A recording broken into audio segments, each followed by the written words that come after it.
Dear students, friends, in this session we discuss about the encystation and sporulation.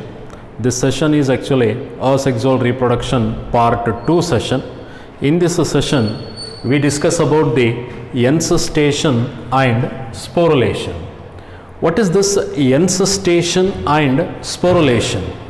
See here, this is one type of mechanism mainly performed by the protozoa animals to escape from unfavorable conditions. Here we consider the example of amoeba to understand what is this encystation and sporulation.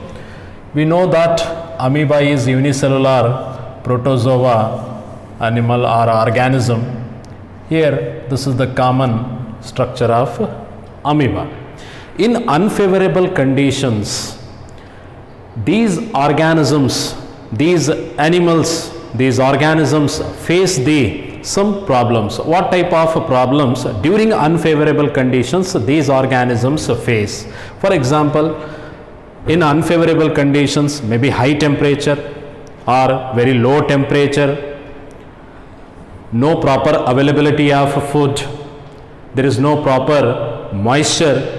Because of all these reasons, the problem is created and there is a threat or problem for their survival, for their life. Because of this reason, in unfavorable conditions, to protect themselves, to survive, some of the organisms, particularly protozoa organisms, perform one mechanism, what it is? Encystation and sporulation. What happens during encystation and sporulation? Here we are considering the example of amoeba. In unfavorable condition, this amoeba withdraw its pseudopodia and appears like a common cell. And this amoeba start to produce thick protective covering around the cell. It start to produce the thick covering around the cell. Now this stage is called cyst stage. This stage is functionally inactive, but cell is metabolically active, but it is not performing some other physical functions. That's the reason here it is said to be the resting stage of the cell, and this stage is cyst. And entry of protozoa animals into the cyst condition during unfavorable condition or to escape from unfavorable conditions is called encystation. Okay, up to what time unfavorable conditions in the environment exist, up to that period these cells or this amoeba cell remain in the form of cyst, and whenever there is a reoccurrence of favorable conditions, in such favorable conditions cell become active, and this cell, the cell which is present in the cyst form, is become active and it performs the multiple fission. Because of multiple fission, single nucleus divide into many nuclei. Divide into the many nuclei, and each nuclei is surrounded with the some quantity of cytoplasma. Commonly here amitotic cell division occur. Because of repeated amitotic cell division, it is occur in the form of multiple fission. Here many nuclei are produced. Each nucleus is surrounded with some quantity of cytoplasma. Functionally, or we can say that technically, this each one is commonly called pseudopodiospore.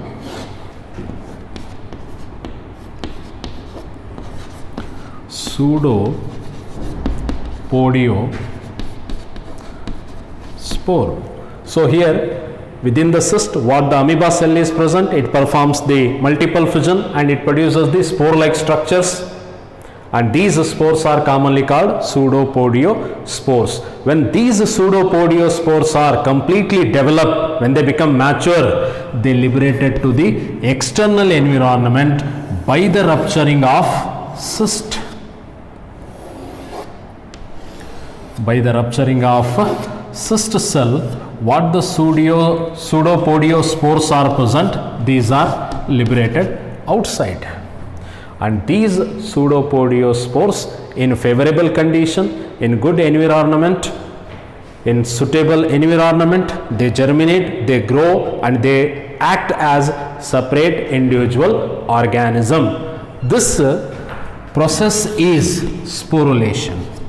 Here spores are produced, nothing but pseudospores are produced, pseudopodiospores are produced, and these pseudopodiospores, when they grow properly, they liberated from the cyst cell by the rupturing of cyst cell.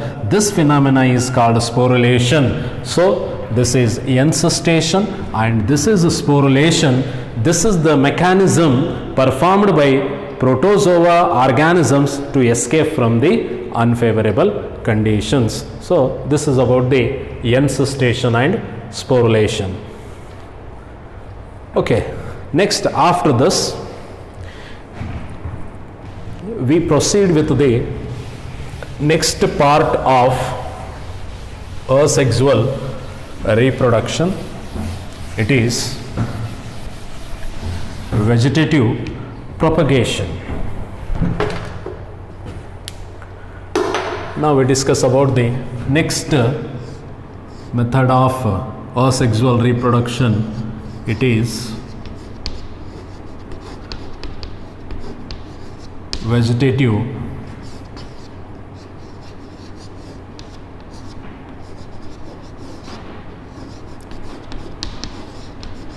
propagation. Okay, what is this vegetative propagation? In asexual method of reproduction, this is very important part. So please observe this one. Vegetative propagation. What is this vegetative propagation? First you try to understand this. Here plant body,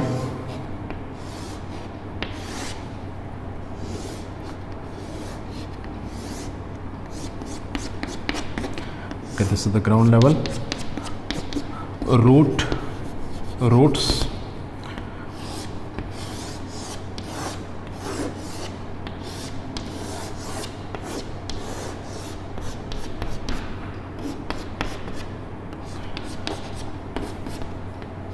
okay. So here we draw flower, roughly here we draw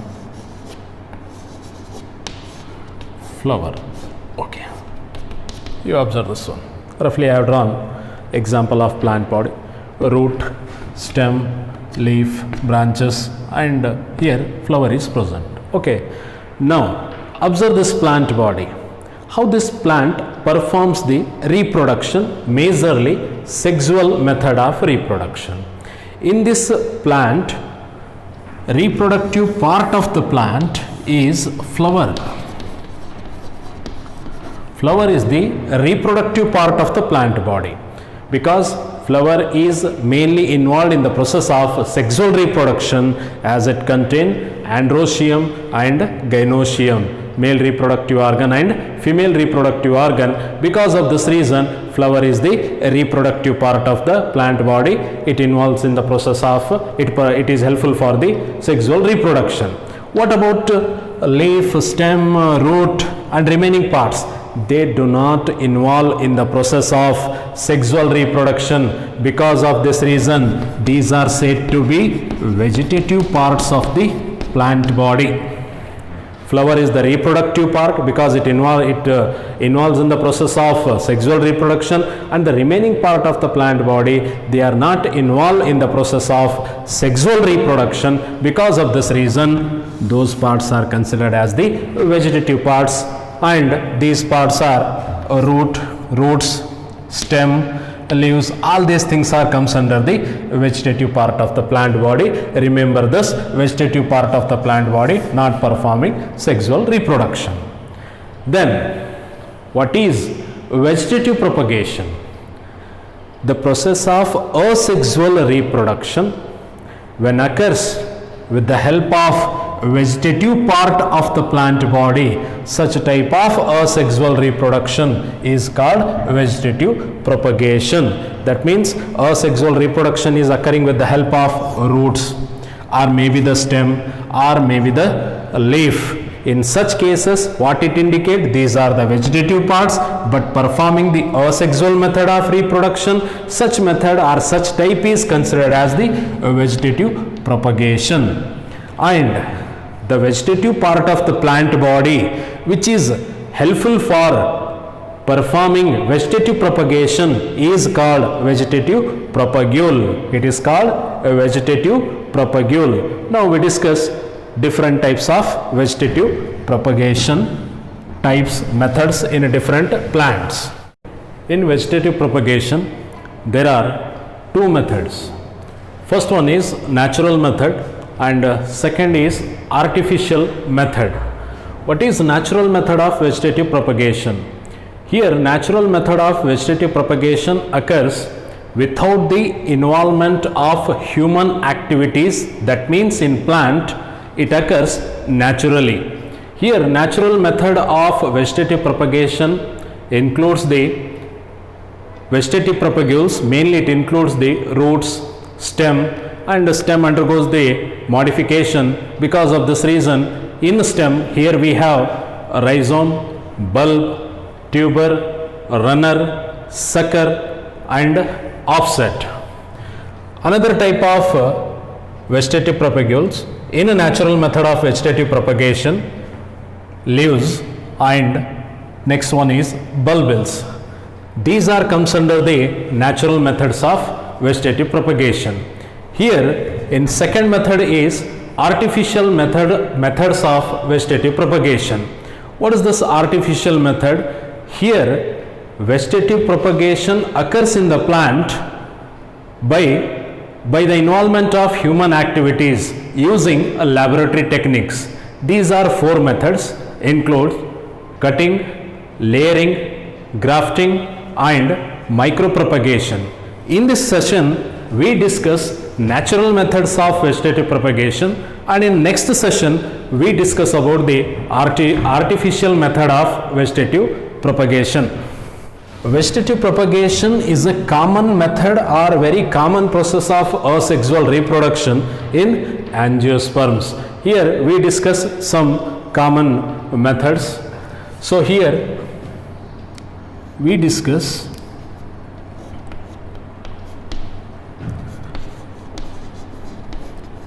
roots as vegetative propagules,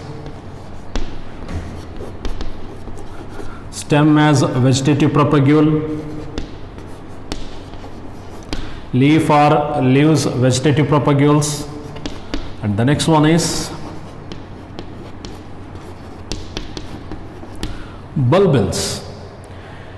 Roots, stem, leaf, bulbils, these are the vegetative parts helpful to perform vegetative propagation. Because of this reason, these are the vegetative propagules. Okay. Roots, majorly when we observe asparagus, commonly called shatavari, in this plant, I am talking about the roots. In shatavari, roots become swollen. These adventitious roots present, and here roots become swollen, and these roots comprises some buds, and due to the presence of these buds they are capable to generate new plant. They are capable to perform vegetative propagation. That means roots are the propagule in shatavari, nothing but asparagus plant. So like that here roots may act as vegetative propagules. Next, when we observe stem, In your PUC first year class, chapter 5, morphology of angiosperms, there we have discussed different modification of stem, underground modification, subaerial modification and aerial modification. Please recall that topic and just correlate that topic with this here in vegetative propagation. Stem, I think you heard about rhizome. The next one is bulb. After this, rhizome, bulb, tuber. Later again we will discuss these two. Tuber. The next one is a runner, sucker,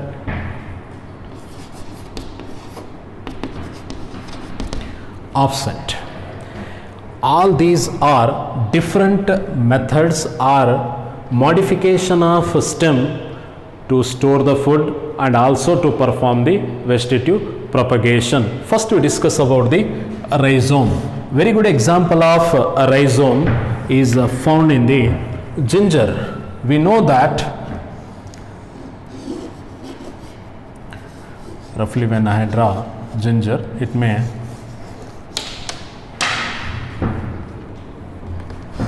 appears like this.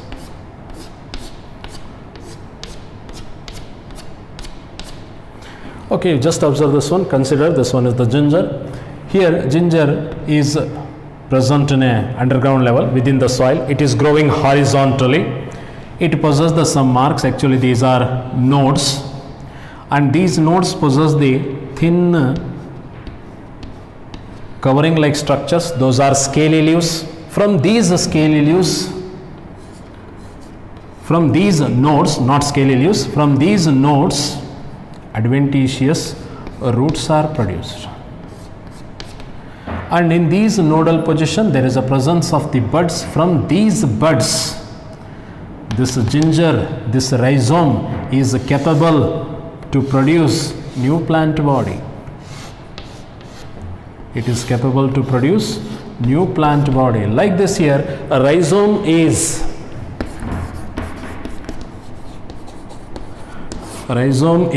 helpful to perform the vegetative propagation. So rhizome, it is a type of modified stem. It stores the food, and it is also helpful for the vegetative propagation. It is growing horizontally within the soil. It possesses the nodes and internodes. On the nodal position we observe the scaly leaves, adventitious roots, and also buds are present, and through those buds, or with the help of those buds, this ginger rhizome is capable to produce new plants. So like that here, this is about the rhizome. Now next, bulb. Example of bulb, onion, and here highly reduced stem is present. Highly reduced stem is present, and it is surrounded with the layers of scaly leaves, and scaly leaves are fleshy because they have stored some quantity of food, and here we observe the adventitious roots. This stem comprises the bud, and through this bud it is capable to produce the new plants. So bulb is also one type of modification of stem, underground modification of stem. This is the bulb. Next, when we observe tuber, tuber is also underground modification of stem to store food and also to perform the vegetative propagation. Here mainly we concentrate on vegetative propagation. Tuber, example potato. When we observe the potato, it appears like this. Here it comprises some dots or notch like structure, commonly which are said to be eye.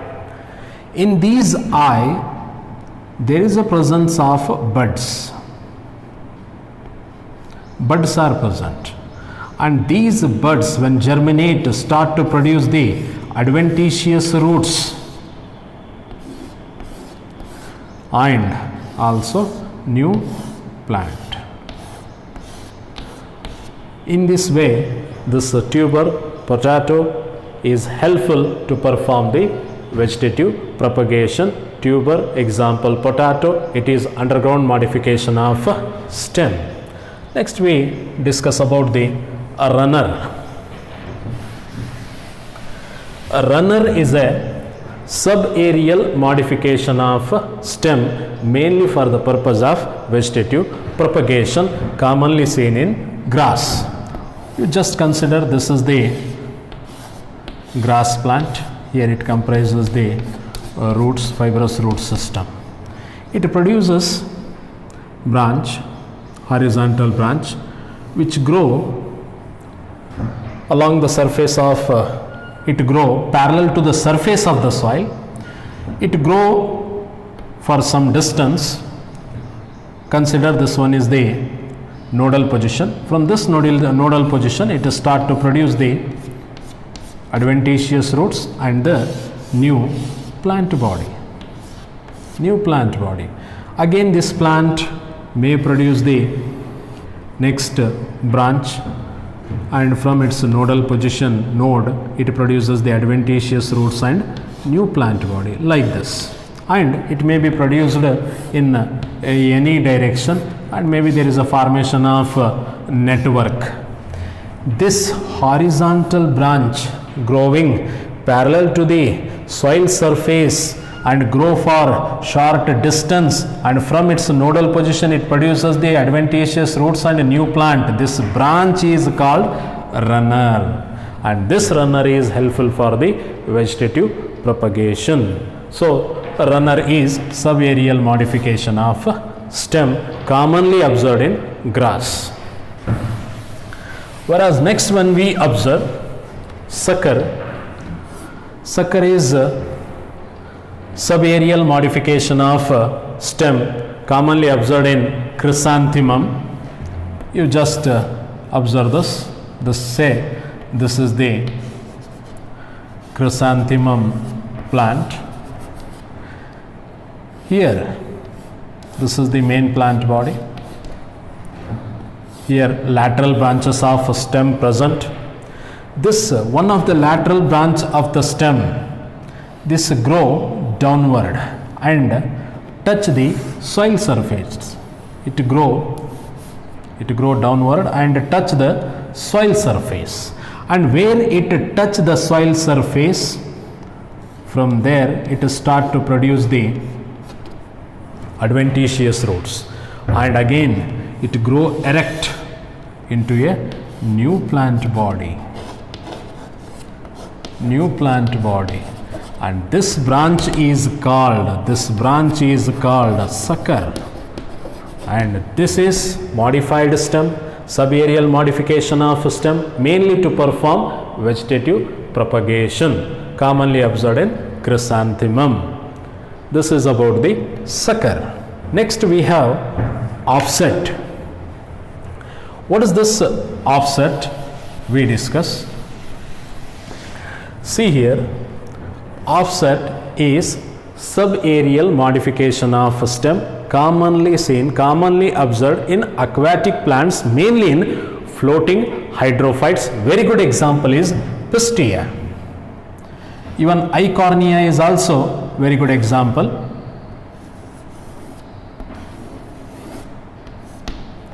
Here this is the main plant body of hydrophyte.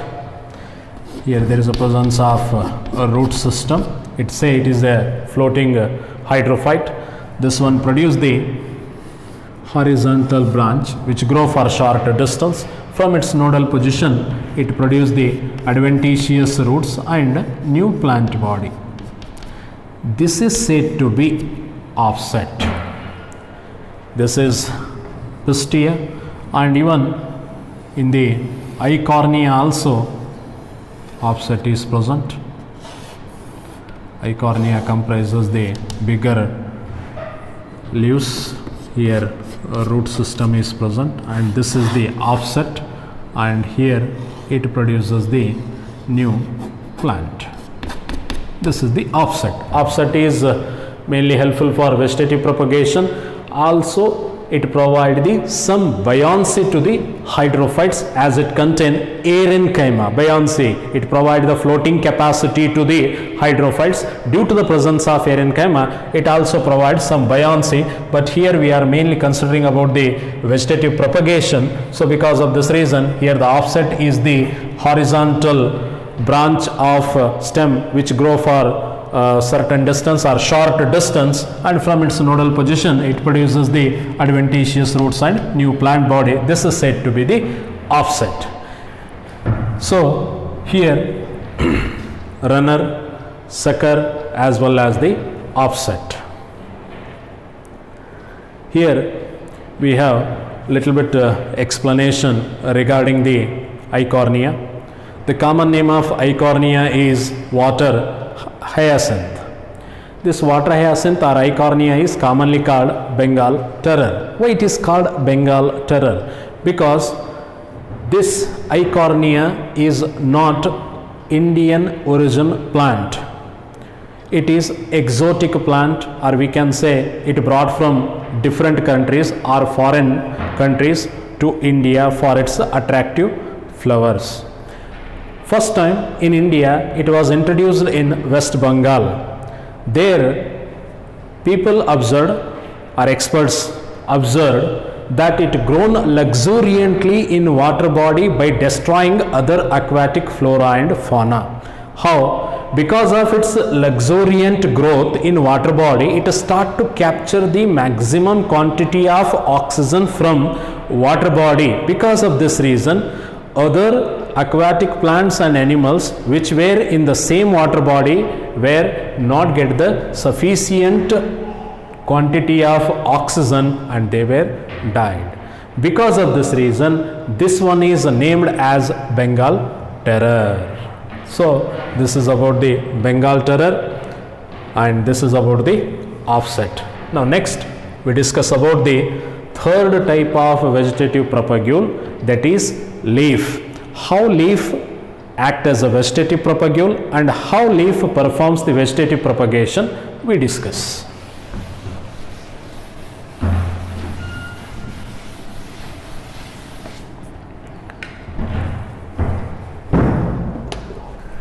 Here the third type of vegetative propagule, leaf.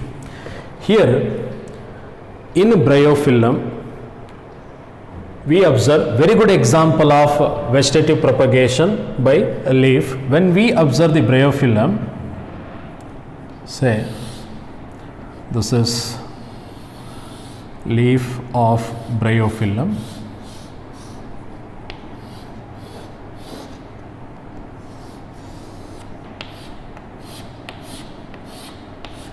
Okay.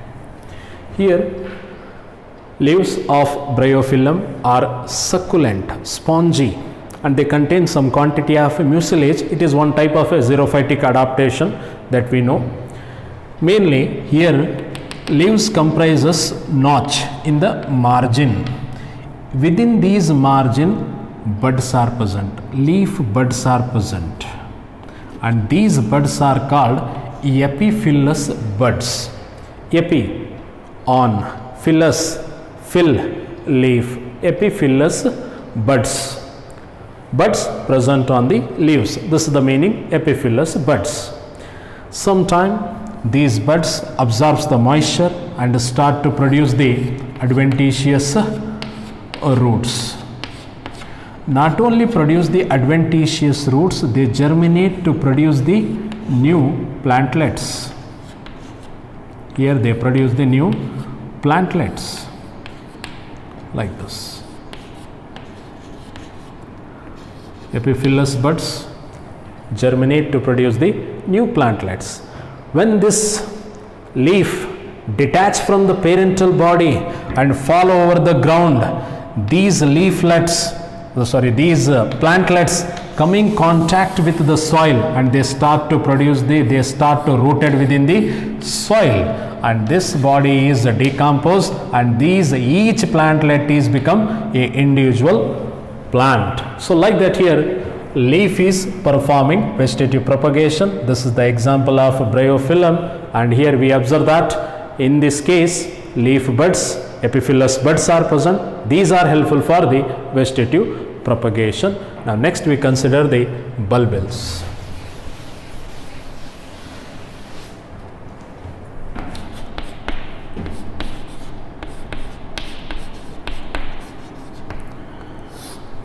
Bulbils. What are bulbils? First you try to understand bulb is different, bulbils are different. Bulb is underground modification of stem for the storage of food and for the purpose of vegetative propagation. That is a different thing. Bulbil is one type of modification of axillary buds to perform vegetative propagation. See, when we observe the plant body, this is the nodal position. Say here, this is the nodal position, and from this nodal position leaf originate, leaf is present in this nodal position, and here this is the stem and this is the leaf. This area is called axil, and bud is present in this axil position is said to be axillary bud. In many of the plants this axillary bud is present, but in some of the plants, example agave, in such cases what happens, these axillary buds grow into a swollen mass. They grow into bigger size in swollen mass, and they grow properly and they grow in a proper size. They detach from the parental body and they fall over the ground. When they come in contact with the soil, they start to absorb the moisture and produce the adventitious roots and also new plant body. Like this, bulbils are helpful to perform the vegetative propagation. So this is the topic, vegetative propagation. So please remember this one, vegetative propagation, and what today we have discussed, all these topics, all these methods and all these topics comes under the natural methods of vegetative propagation, and in next class we discuss about the artificial method of vegetative propagation. Thank you.